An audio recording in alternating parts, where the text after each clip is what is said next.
प्यारे बच्चों, एक दफ़ा का जिक्र है कि एक कुत्ता मुंह में एक अच्छी रसीली हड्डी लिए चल रहा था। वो एक दरिया के पार आया। दूसरी तरफ जाने के लिए उसे दरिया के पुल पर चलना पड़ा। चुनाचे वो हड्डी को मुंह में मजबूती से थामे पुल पर चल पड़ा। अबूर करते हुए उसने साफ दरिया के पानी में अपना अक्स देखा।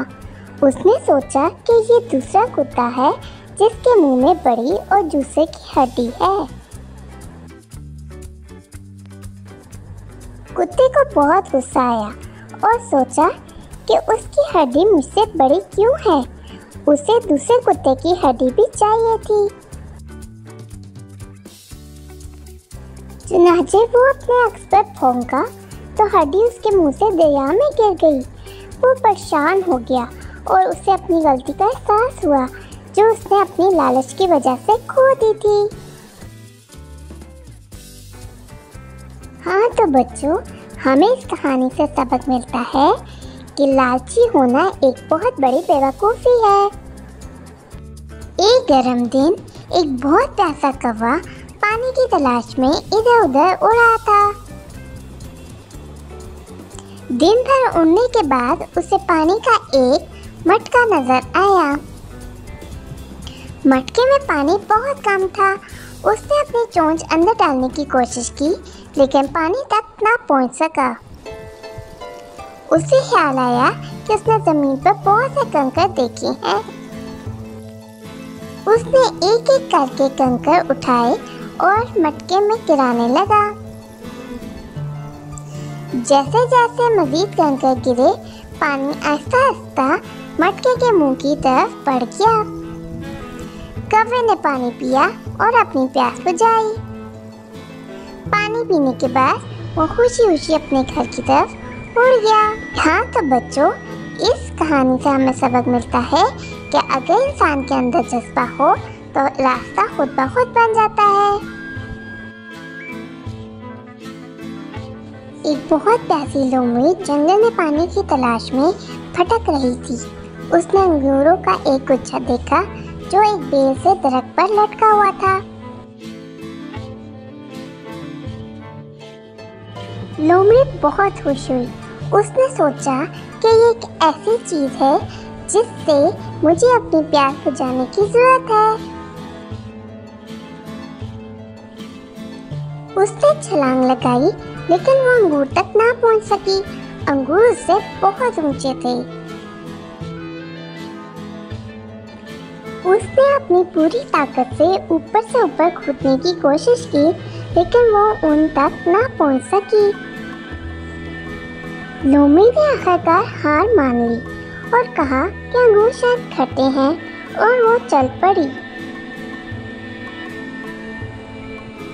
हाँ तो बच्चों, हमें इस कहानी से ये सबक मिलता है कि जो आप हासिल नहीं कर सकते उसे हकीर समझना बेहतर है। एक दफा एक गधा जंगल में घूम रहा था कि उसे एक शेर की खाल मिली जो शिकारी ने छोड़ी थी। उसने अपने आप को इसमें मलबूस किया और शेर होने का ड्रामा किया। तमाम जानवरों ने इसे शेर समझा। वो दहशत के मारे भागने लगे। गधा इतना खुश हुआ कि उसने जोश में आकर एक जोरदार और अपनी सख्ती आवाज निकाली। एक लोमड़ी जो बाकियों के साथ भागी आवाज सुनकर रुक गई। वो गधे के पास गई और कहा कि अगर तुमने अपनी सख्त सी आवाज ना निकाली होती तो मुझे भी डरा देते। गधे ने शेर की खाल को जमीन पर गिरा दिया और वो शर्म से सर झुकाकर चला गया।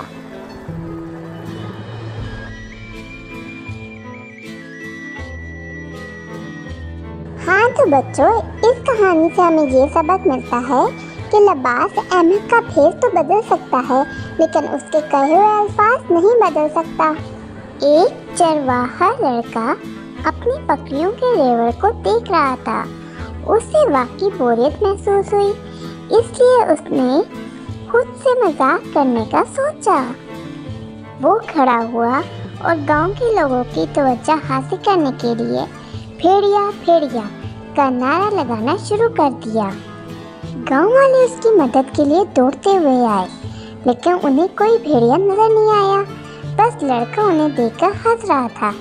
गांव वाले गुस्से में थे। लड़के ने अगले दिन दोबारा ये बात दोहराई। लोग फिर आए और कोई भेड़िया ना था। वो गुस्से से बोले, नादान लड़के, जब हकीकत में भेड़िया होगा तो कोई तुम पर यकीन नहीं करेगा। एक दिन जब लड़का आराम कर रहा था, अचानक उसने देखा कि एक भेड़िया एक भेड़ के करीब आ रहा है। लड़के ने भेड़िया भेड़िया कहा, लेकिन गांव के लोगों का ख्याल था कि लड़का हमेशा की तरह झूठ बोल रहा है। बाद में जब लड़का वापस ना आया तो गांव वाले उसे ढूंढते हुए आए। लड़का रो रहा था कि तुम लोग क्यों नहीं आए, भेड़िया आया और मेरी भेड़ को खा गया। गांव वालों ने तसल्ली देते हुए कहा कि ये तुम्हारे लिए सबक है, तुमको कभी झूठ नहीं बोलना चाहिए। हाँ तो बच्चों, हमें इस कहानी से ये सबक मिलता है कि कोई भी झूठे पर यकीन नहीं रखता, हत्ता कि वो सच ही क्यों ना बोल रहा हो। तो प्यारे बच्चों, अगर आपको कहानियाँ अच्छी लगी हैं तो प्लीज़ मेरे चैनल को लाइक करें, शेयर करें और सब्सक्राइब करें। Thank you for watching a video.